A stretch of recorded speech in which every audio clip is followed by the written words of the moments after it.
सत्य केवल एक है पूरे संसार के लिए। सत्य केवल एक है और वो क्या है? हे अर्जुन, आत्मा ही हेलो सत्य मंगाओ मैं है। किधर मतलब है मैं गीता आत्मा ही आप ले सत्य आओ चलो है। प्रचार करो आत्मा को ना तो कोई शस्त्र काट जल्दी ला सकता दो। है, ना अग्नि जला सकती है, ना वायु सुखा सकती है, ना जल भिगो सकता है। इस आत्मा का ना तो कोई आदि है और ना ही इस आत्मा का कोई अंत है। ये आत्मा अजन्मा है, नित्य है, शाश्वत है, पुरातन है, अचल है, स्थिर रहने वाला है, सर्वव्यापी है। ये आत्मा ही सत्य सनातन है। ये डेफिनेशन, ये परिभाषा है आत्मा की, यानी सत्य ही आत्मा है। अब करना क्या है? हे अर्जुन, असत्य को त्याग के जो सत्य को धारण कर लेता है वही सत्संगी, वही सत्यवादी कहलाता है। और जो असत्य को धारण करते हैं वो नाना प्रकार की योनियों में भ्रमण करते हैं। वो हाथी घोड़ा बिल्ला बकरा बनते रहेंगे, उनका कभी कल्याण नहीं हो सकता। तो कौन है वो जिनका कल्याण नहीं होगा? जो काया की पूजा करे। यानी काया में तीर लग सकता है। कृष्ण जी के पैर में तीर लगा ना, पैर में तीर लगा था। अब जिसके तीर लग जाए वो सत्य है या असत्य है? असत्य है। और जिसको तीर छू ना सके, नैनम छिन्दन्ति शस्त्राणि, कोई शस्त्र उसको छू नहीं सकता, वो सत्य है, वो है सत्य। तो क्या है? आत्मा ही सत्य है। आत्मा को कोई तीर छेद नहीं सकता। अर्जुन, शरीरों को तीर छेद सकता है। तो शरीरों की पूजा करने वाले असत्य के पुजारी हैं। मंदिर की पूजा करने वाले, मस्जिद की पूजा करने वाले, गुरुद्वारों की पूजा करने वाले असत्य के पुजारी हैं। मूर्ति की पूजा करने वाले, फोटो कैलेंडरों की पूजा करने वाले असत्य के पुजारी हैं। नाम जपने वाले जो नाम बदल रहे हैं, 52 अक्षरों की पूजा करने वाले असत्य के पुजारी हैं। तो सत्य का पुजारी कौन है? आत्मा में रमण करने वाले सत्य के पुजारी हैं। अध्याय 3 17वां श्लोक पढ़ो, क्या लिखा है गीता में। हे अर्जुन, जो अपनी आत्मा में रमण करते हैं, जो अपनी आत्मा में तृप्त हैं, जो अपनी आत्मा में संतुष्ट हैं, उनके लिए कोई धार्मिक कर्म कर्तव्य लागू नहीं होता। यानी शुरुआत में वो मंदिर जाते हैं, मस्जिद जाते हैं, गुरुद्वारे जाते हैं, नाम जपते हैं, पूजा करते हैं, मूर्ति पूजते हैं, समझ में आता है कि बच्चे हैं, जाने दो, कोई बात नहीं। जैसे छोटा बच्चा एलकेजी में जाता है, A for apple, B for bat, C for cat पढ़ता है, पढ़ने दो, कोई बात नहीं। धीरे धीरे धीरे जब बड़ा हो जाता है, जब 5वीं 7वीं 10वीं हो जाता है, तो एक बार भी नहीं बोलता A for apple, B for bat. बता दो किसी ने बोला हो? वो सब छूट जाएगा, वो सब छूट जाएगा और बड़े ज्ञान में आ जाएगा, ऊंचे लेवल के ज्ञान में आ जाएगा। इसी प्रकार इस दुनिया में 2 प्रकार का ज्ञान है, एक पवित्र ज्ञान, एक मूल ज्ञान। पवित्र ज्ञान में क्या आता है? ये मंदिर, मस्जिद, गुरुद्वारे, ये पूजा पाठ, हवन, यज्ञ, ये नाम जाप, ये तीर्थ व्रत, जितना भी जो भी आज तक हमें सिखाया जा रहा है वो सब पवित्र ज्ञान में आता है। यानी कि छोटी क्लासेस में, कि कुछ नहीं से कुछ भला, कुछ नहीं करता चलिए कर ले, सत्य नहीं पता कोई बात नहीं, असत्य की पूजा कर ले, कम से कम भाव जुड़ा रहे भगवान से, भाव जुड़ा रहे ईश्वर से, क्योंकि ईश्वर तो पता ही नहीं कौन है। तो चल शंकर जी को ईश्वर मान ले, चल राम जी को मान ले, चल हनुमान जी को मान ले, चल अल्लाह को मान ले, चल वाहिगुरु को, गॉड को मान ले। जब तक सत्य नहीं पता किसी को मान ले तब भी काम चलता रहेगा। लेकिन जब सत्य का निबेड़ा हो जाए, जिस दिन समझ में आ जाए क्या है, बस उसी दिन असत्य को किनारे करके सत्य में रमण करना है और कुछ नहीं करना। तो अध्याय 3 17वें श्लोक में इसी का जिक्र है। और असत्य को, असत्य की पूजा करने वालों को क्या बोला गया है गीता में? अध्याय 7 23वां श्लोक क्या बोलते हैं? हे अर्जुन, जो असत्य की पूजा करते हैं यानी देवी देवताओं की, पत्थरों की, मूर्तियों की, वो सब अल्प बुद्धि लोग हैं, यानी बुद्धि थोड़ी सी उनमें कम है। क्यों? क्योंकि वो देवी देवताओं को सत्य मान बैठे हैं। देवी देवता सत्य नहीं है, सत्य केवल एक है, आत्मा ही सत्य है। जिस आत्मा की वजह से सारे देवी देवता चल रहे हैं, खा रहे हैं, पी रहे हैं, बोल रहे हैं। ये जितने भी लोग बैठे हैं संसार में, जितने भी लोग दिख रहे हैं, किसकी वजह से चल रहे हैं? किसकी वजह से गिर पड़ते हैं? लोग कहते हैं मर गया, मर गया, मर गया। आत्मा की वजह से चल रहे हैं। और जैसे ही आत्मा से कनेक्शन टूट जाता है, वहीं गिर पड़ता है नीचे और लोग कहते हैं मर गया। इसी को समझना है। आत्मा की वजह से तुम नाम जप पा रहे हो, राम राम, वाहेगुरु वाहे, किसकी वजह से? आत्मा की वजह से। और जैसे ही आत्मा ने शरीर को छोड़ दिया, अब बोल के दिखाओ तुम राम जरा एक बार। अब बोल के दिखाओ जरा वाहेगुरु। भगवान का नाम भी नहीं बोल पाओगे। किसकी वजह से बोल रहे हो? आत्मा की वजह से। एक हिंदू मंदिर जा पा रहा है, किसकी वजह से? आत्मा की वजह से। रास्ते में ही अगर आत्मा ने शरीर छोड़ दिया तो थाली वहां पड़ी होगी और तुम कहीं और पड़े होगे। आत्मा ही है जो एक हिंदू को मंदिर तक लेके जा रही है। आत्मा ही है जो एक मुस्लिम को मस्जिद तक लेके जा रही है। आत्मा ही है जो एक सिख को गुरुद्वारे तक लेके जा रही है और एक ईसाई को चर्च तक लेके जा रही है। उस आत्मा को ही जानना है। परमात्मा आत्मा में छुपा हुआ है, किसी मंदिर मस्जिद गुरुद्वारों में नहीं। अगर परमात्मा मंदिरों में रहता तो क्या मंदिरों में ताले लगाने की जरूरत थी रात में?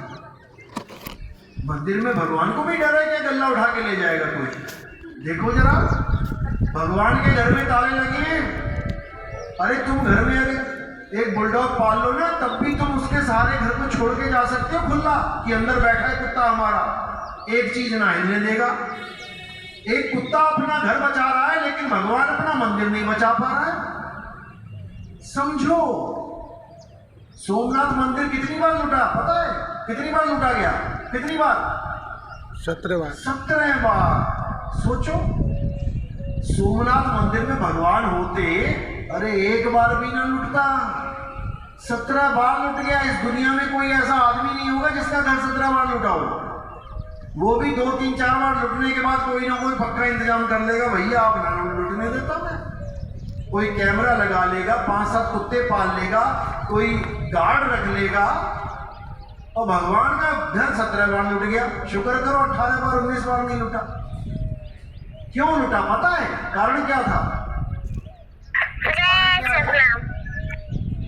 नहीं पता? हमारी मूर्खता, हमारी बेवकूफी। तुम मकान बनाओ, उसमें कोई सामान मत रखो, चोर आएगा क्या लूट के लेके जाएगा? खाली पड़ा है, लूट लेगा भैया, क्या लूटना है? और तुम उसमें सोने का शिवलिंग, सोने की मूर्तियां रख लो, उसके बाद क्या होगा? लूट के ले जाएगा। तो किसकी मूर्खता थी? किसकी बेवकूफी थी ये?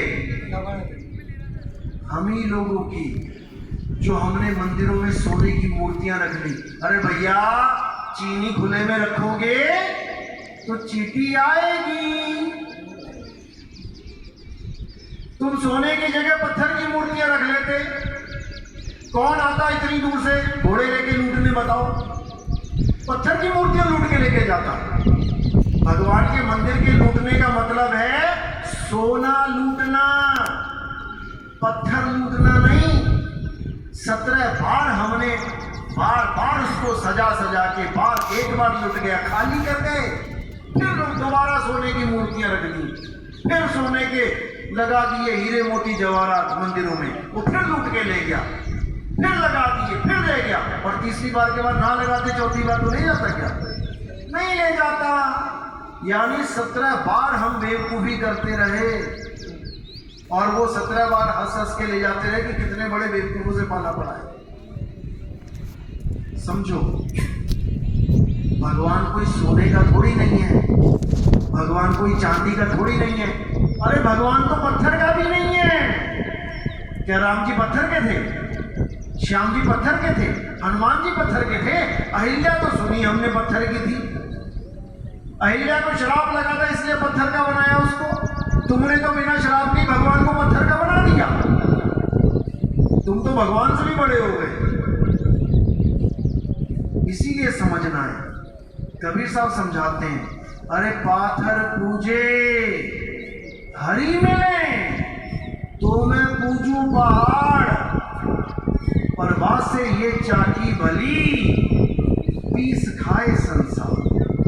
भगवान ना तो कभी पत्थर के थे, ना हैं, ना होंगे।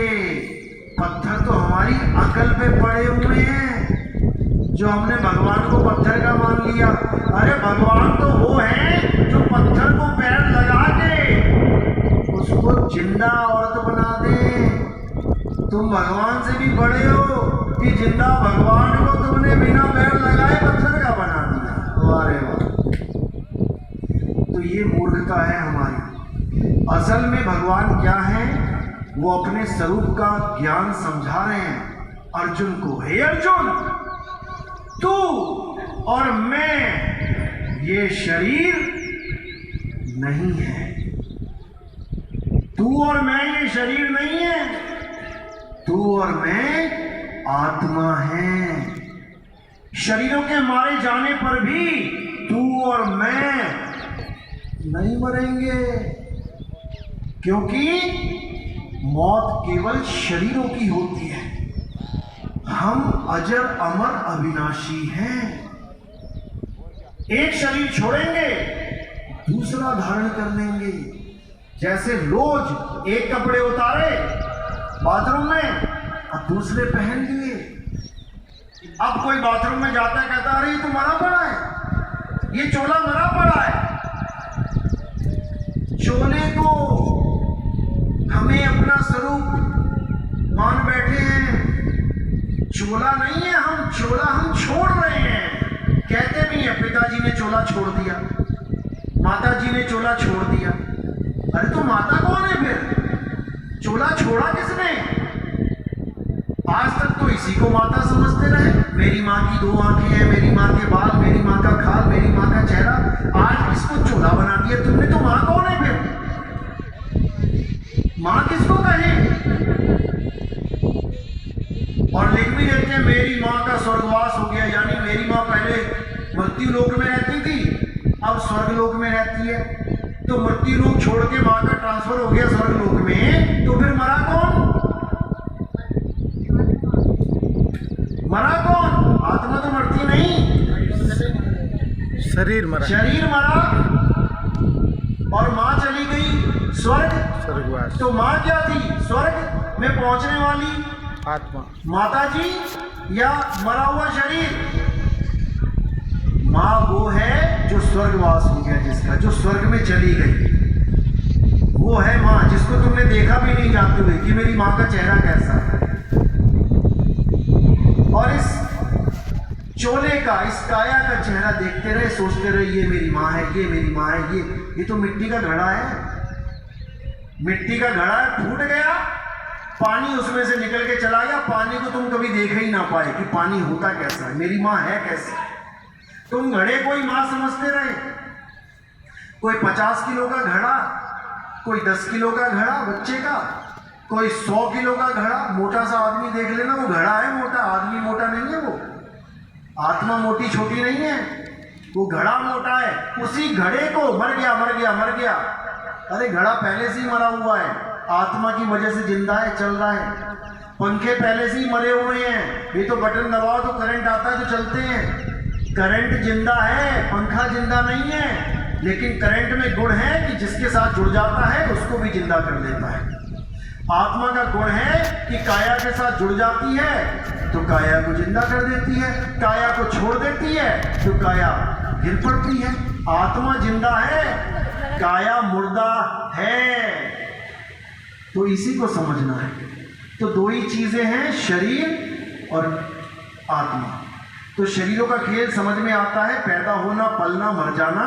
आत्मा अजन्मा है, नित्य है, शाश्वत है। अब करना क्या है?